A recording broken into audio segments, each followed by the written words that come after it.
What's going on, everybody?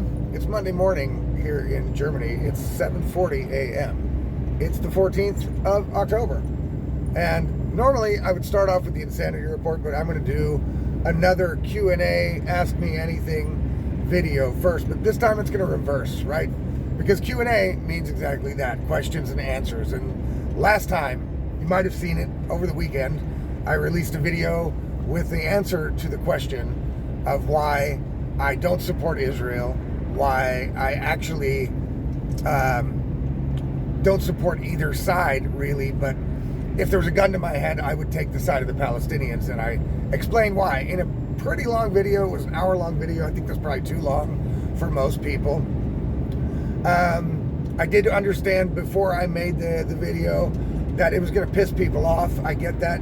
That's not why I make these videos, though, to avoid pissing people off. You see, because that's my answer.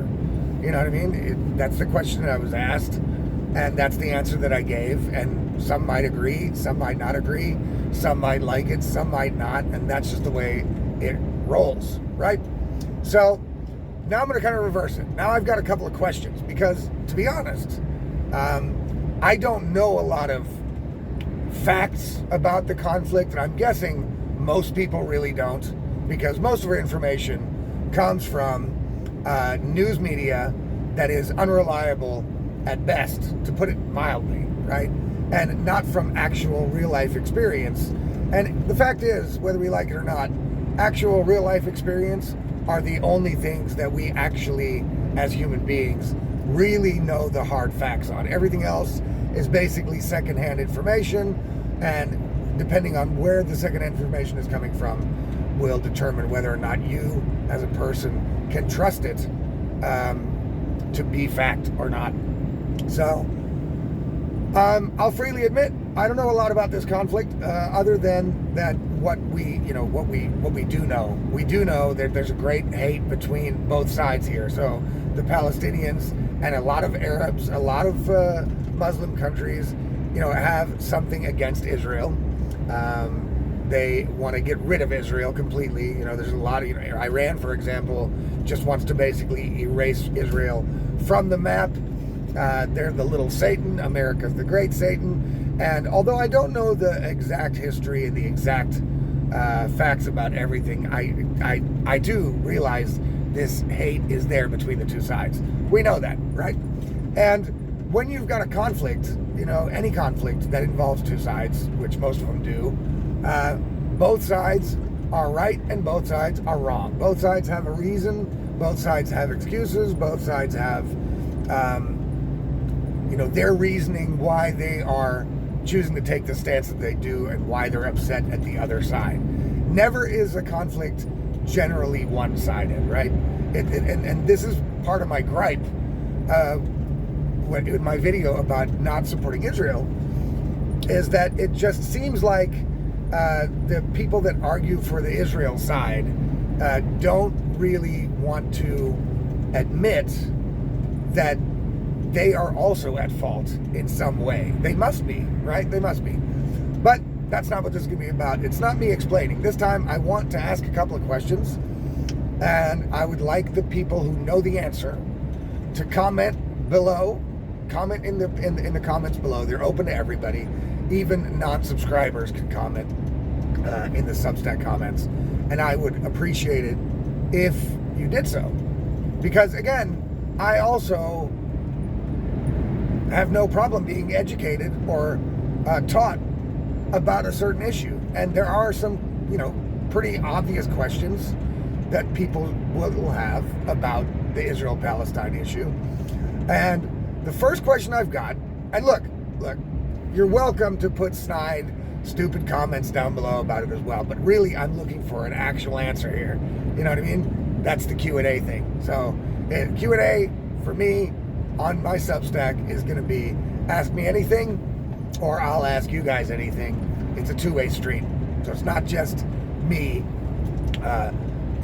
answering questions. It's also me asking questions.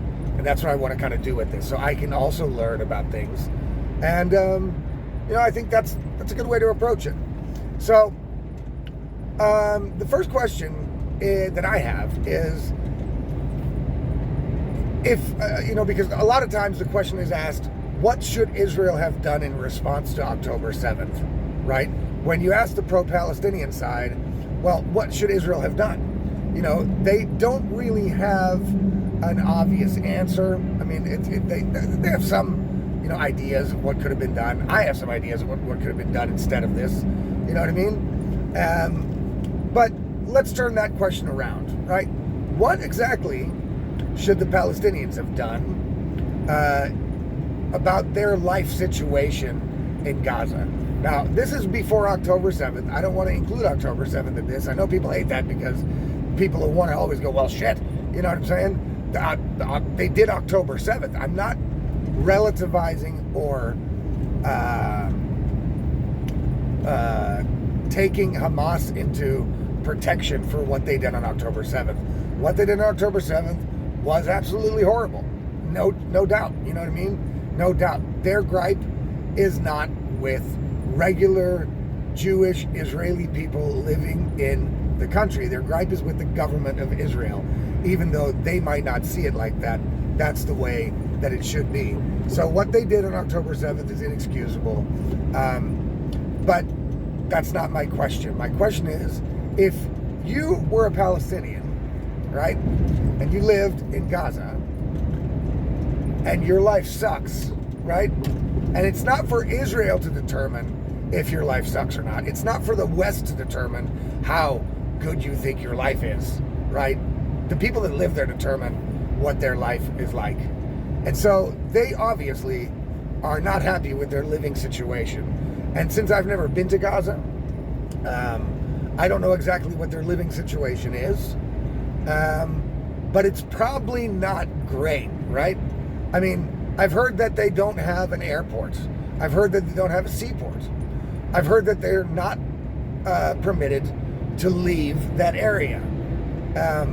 Now, here's my question. Are they permitted to leave the area of Gaza? And if yes, where do they go, right? Can they travel through Egypt to go to Europe or what if they want to go on vacation to another country? How do they get to an airport to do that? Or are they not able to leave at all? And if they're not able to leave at all, why? Who is preventing them from leaving?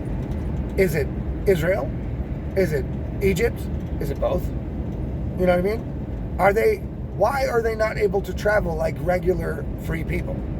Because I do hear a lot from the Israeli side of the argument that, well, these people they're totally free. Now that seems not true to me. You know what I mean? Again, I've never been there, and so I don't know. And I'm assuming that there are honest people also on the side of Israel that will be able to tell me if the case is, can the people out of Palestine, can they just leave or not? Right? And I'm not talking just before people go, well, yeah, no, they can, but Hamas is preventing them. Yeah, no, I don't know about that. No, that's not what I'm talking about. Maybe Hamas prevents them. I'll go with that. But if Hamas wasn't there, right, preventing them, could they leave? And how would they do it? And where do they go? And can they go anywhere? That's question number one. I'd love an answer to this, people. Really, honestly, please give me the answer. Okay? The second question that I have is about October 7th itself. Okay? Now, I've also never been to Israel. Okay? And I know that there's a lot of people out there, especially the wokesters and the leftists. They feel like you must be Israeli and you must be an expert, or you must be a professional, or you must have accreditations to speak on any topic. Now, I don't agree with that at all. I completely disregard that as absolute BS, right? But I am open to learning. So I'm not making assumptions about Israel in this question or Gaza. I am asking a question that seems perfectly reasonable, and I would like somebody who knows the answer to give me the answer. Really, that's what I'd really like.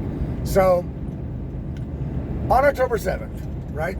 On October 7th, apparently the Hamas fighters, the Hamas terrorists, used paragliding parachutes, they paraglided over the wall or the fences in Israel, right? So if they had to use paragliding equipment to get over the fence or over the wall, I don't know which one it is. Is it a wall? Is it a fence? I think it's a fence. I think I've seen pictures of it. But it's not a fence that you could scale from the ground because there is a shit load of razor wire on it, as far as I remember. But it could be a wall. It could be a mix of a fence and a wall. Anyway, tell me the story, right? They had to use paragliding equipment to get over the fence or the wall.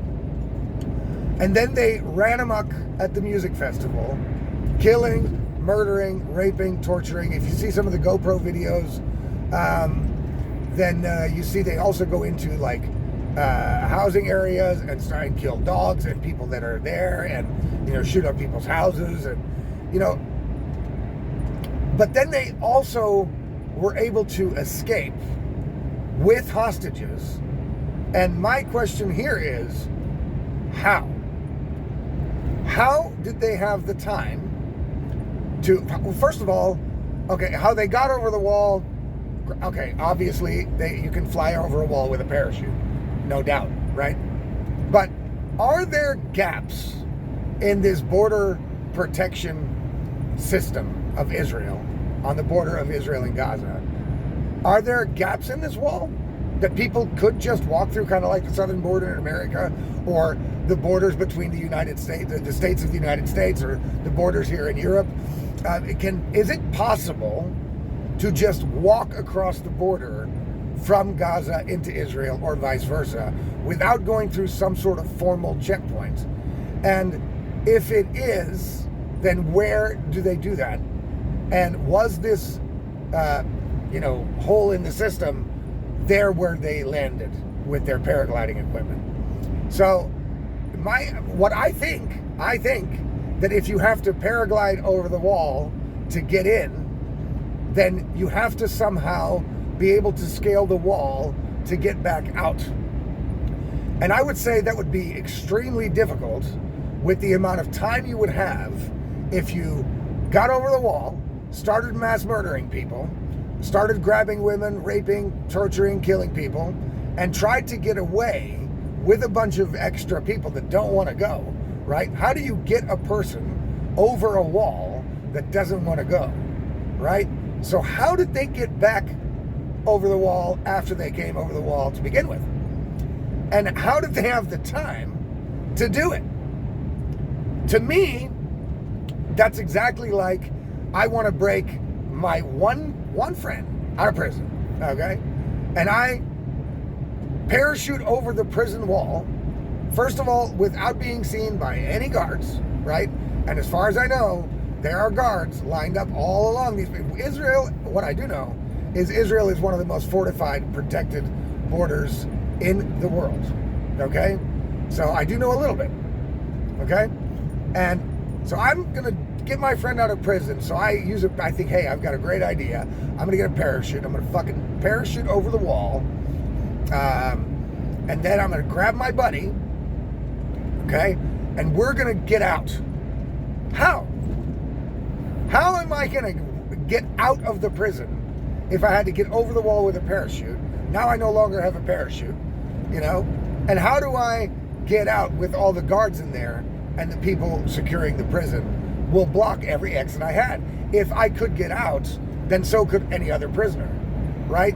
And I'm not saying that Israel is a prison. I'm not even saying Gaza is a prison, although it sure does sound like it. I mean, a little, again, my first question, you can explain to me whether it's a prison or not.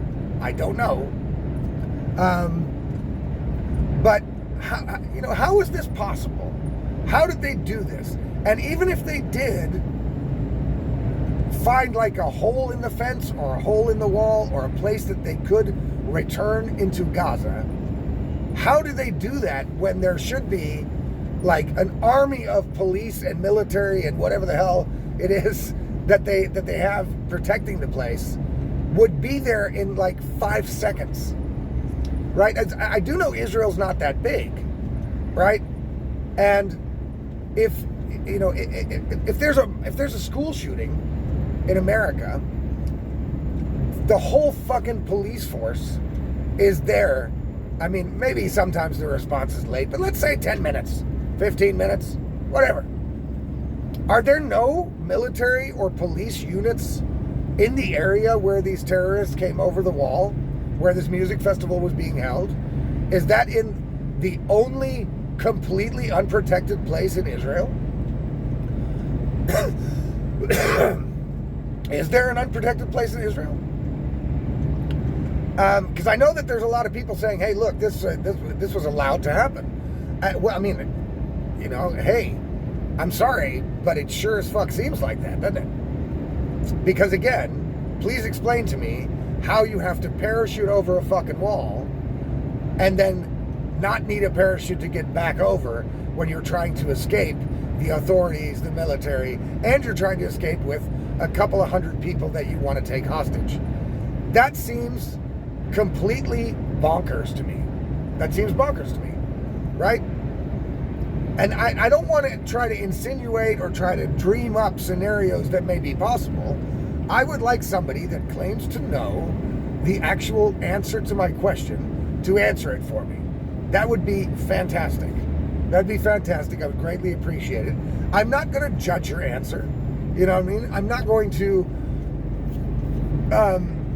be pissed off if I don't get the answer I want, because there's no specific answer that I want. I want the answer. You know what I mean? That's all. That's all. That's just a question I'm asking here. Right? So, first question is, what do you do in your situation if you were Palestinian before October 7th? You don't do October 7th. We got that. Agreed. What we don't seem to agree on is that after you have a terrorist attack in Israel, that Israel doesn't just bomb away tens of thousands of people, right? That we don't agree on.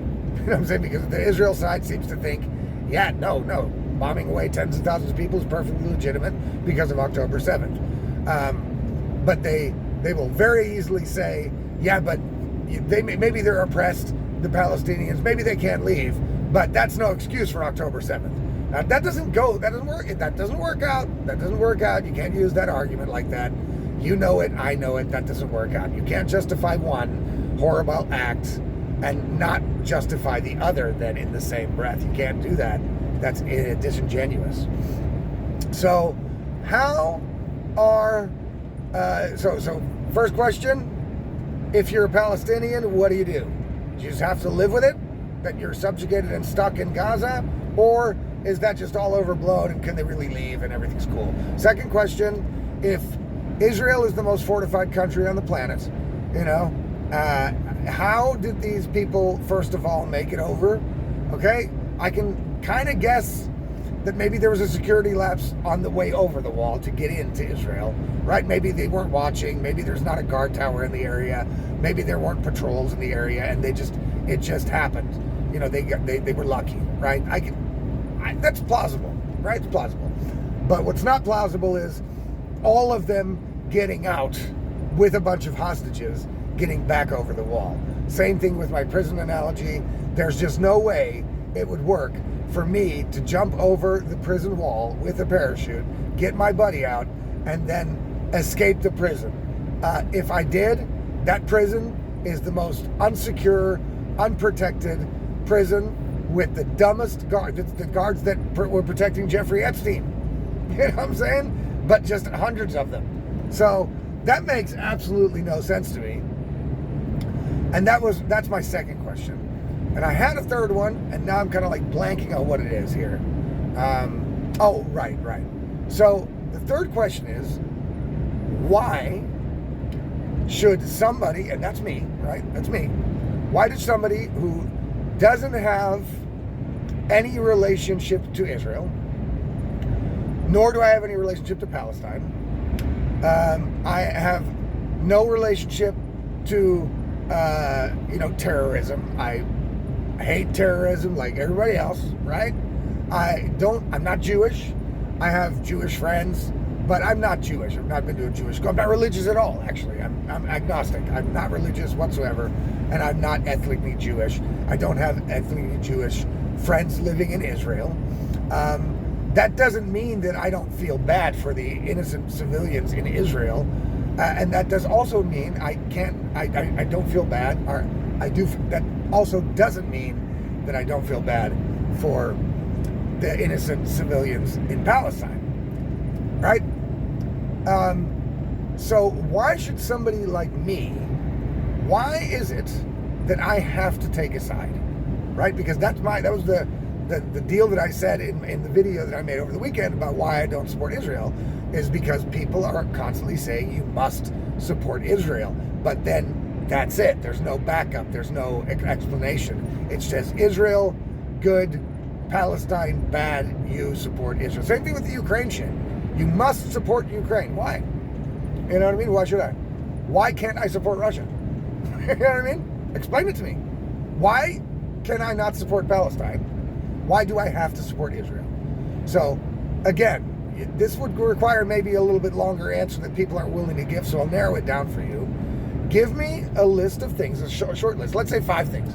Give me 5 things that are fact-checkable, that are provable, about what Israel has done for the rest of the Western world, right? And it could be any country, it could be people of any country. What has Israel done for the citizens of America? I know they've done dirty work for the government of America. That doesn't count, right? What have they done to improve the lives of the average Western citizen since their existence that warrants unequivocal, uncontested, and complete support for them over anyone else? Please explain. 5 things. I mean, that's not too much to ask, is it, right? Look, if you can't even come up with 5 things, just come up with 1, right? And I'm not being sarcastic here, right?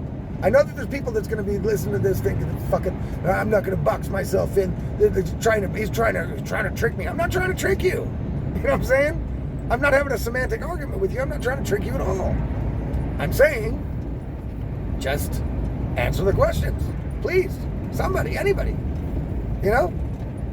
I don't care who. Answer the questions. That's it.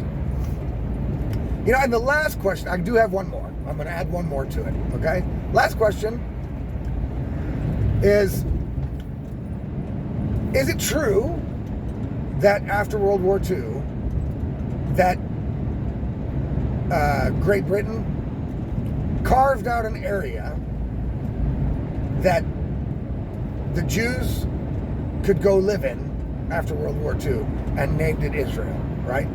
Is it true? Now, maybe that the semantics are wrong here, but is it true that an outside force, an outside country, a country that has no land anywhere in that area, just went in and said, okay, this little area here is for you guys, and you guys go ahead and live there?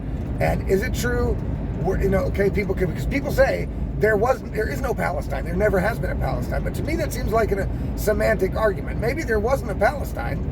My question is not, was there a Palestine? My question is, were people living on the ground where some outside country, Great Britain, decided other people could just go live and push them out of where they were living? That's pretty much the question. So I don't want to hear that there never been a Palestine. Okay, I'll go with that. Fine, no Palestine. I don't care what the area was called. I don't care what they wanted to call it. But where Israel is now, and Israeli people now live, were there other people living there before that? Right? Were there other people living there before that? Or was it a completely empty plot of land on the planet that was easily usable to be able to house Jews and Israelis? And also, this Muslim hatred towards Jews isn't just since World War II. That's been an ongoing thing, correct? That's been a long time. It's been an ongoing thing. So why the hell would Great Britain choose to put Israel in, right smack in the middle of all other countries that completely hate their guts? That also does not make a lot of sense to me. And again, that's why I'm asking the question. That's why I'd like people to answer the question. It makes no sense, and maybe I see it wrong. That's why I'm asking the question. So again, I'm not trying to be coy. I'm not trying to be snide. I'm not trying to trick anybody or trap anybody or any shit.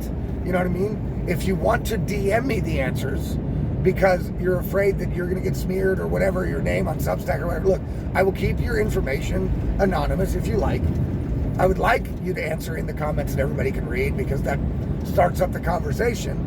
But I'm willing to take answers in my DMs. DMs are open to everybody. You can do it on Substack. Do it. DM me the answer. I will not tell anybody who you are. I will not mention your name. I will not publish the answer. Okay? Any of these questions, please answer. I will be thrilled to get them. I would be very excited to read them. I would love it if you commented and told me the answers. I would appreciate it. So reverse Q&A, right, today. Reverse Q&A. This is me asking questions. That's going to happen more often, you know, because I don't know everything. As a matter of fact, I don't know shit. You know what I'm saying? You know, really. I don't know shit. I can form opinions on things and I can kind of put truth together by using logic and critical thinking. What is, you know, as close to the truth as I see it, what seems to be the most logical thing in any situation. I'm like street smart, but I don't know history of every little thing. I don't know how every little thing on every piece of the planet works, and none of us really do. That's why we need to conversate with one another to be able to kind of funnel out what the answers to the big questions are, right? You know, we can't just stay in a silo and say, well, I choose this side, regardless of the evidence or proof or any shit. That's ridiculous. That's crazy. So, guys, I would really appreciate it. You know, I will put my video, the link to the video I made over the weekend as to why I don't support Israel, down below. You're also welcome to comment on that, right? Please comment on that as well, how you feel about it, everything good. But I'm not going to get into a bunch of discussions about it because that's my standpoint.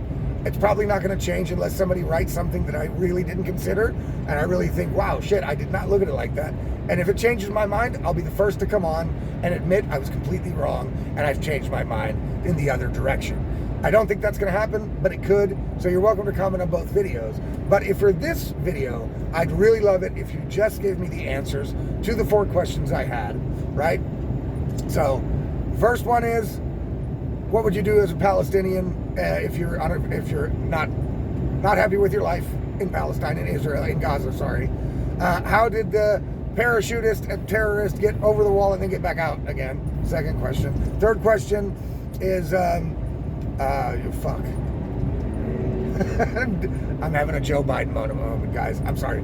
Anyway, you heard all the questions. I'm not gonna drag the video out any longer. You heard all the questions. Go through them. Answer whichever you want. You don't have to answer all of them to answer one. Whichever one you feel comfortable with. Give me an answer. Please, people, help me out. Educate me. And I'd appreciate it greatly. We'll see you on the next one. Hey, guys, if you like these videos, if you want to get these videos, my other videos, my articles, all my content, you want to get it all in your inbox right away when it comes out, then all you got to do is subscribe to my Substack below. The links are down there. You can do it for free. You can do it for $5 a month, which I would really appreciate. And if you're watching this video somewhere else, like Facebook, YouTube, Rumble, whatever, you can follow me there, please do. But also, please, eventually come to it'sallaboutlogic.substack.com. Again, that's it'sallaboutlogic.substack.com. And subscribe there, free or paid, doesn't matter, because that's where you get all the content in one place. It's just the easiest for everybody. I can reach everybody that way. Don't have to worry about whether people saw it or didn't. You're going to get it all in the inbox automatically. We'll see you guys in the next one. Insanity Report coming up.